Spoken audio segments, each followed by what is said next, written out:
నమస్కారం. నా పేరు శ్రీరామ్ శర్మ. ఒక డాక్టర్ గారు హాస్పిటల్లో జాయిన్ అయ్యారు. డాక్టర్ అయ్యింది అని కొంట్లో బాగాలేదని అతన్నే మోసం చేశాడు అని చెప్పేసి డబ్బులు బాగా తీసుకున్నారు.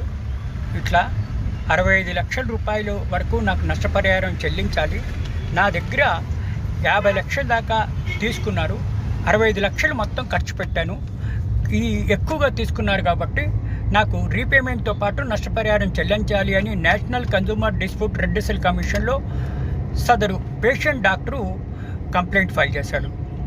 ఇరుపక్షాల వాదనలు వినిన NCDRC chairperson justice Rammurthy, member Bharat Kumar Pandey August 7, 2024 నాడు తీర్పిచ్చారు. కరెక్టే, ఈ డాక్టర్ నుంచి ఇట్లా డబ్బులు వసూలు చేశారు, ఎక్కువగా తీసుకున్నారు, ట్రీట్మెంట్ తప్ప డబ్బులు ఎక్కువ చేశారు కాబట్టి ఆ డబ్బులతో పాటు మరో 50 లక్షలు నష్టపరిహారం చెల్లించాలి అని చెప్పేసి తీర్పు ఇవ్వడం జరిగింది national consumer dispute redressal commission. అంటే దీని అర్థం ఏంటి? ఎవరి దగ్గర నుంచి అయినా ఎక్కువ తీసుకుంటే పర్యవసానాలు ఇదే విధంగా ఉంటాయి అని చెప్పడానికి ఈ తీర్పు ఒక చక్కటి ఉదాహరణ. Thank you.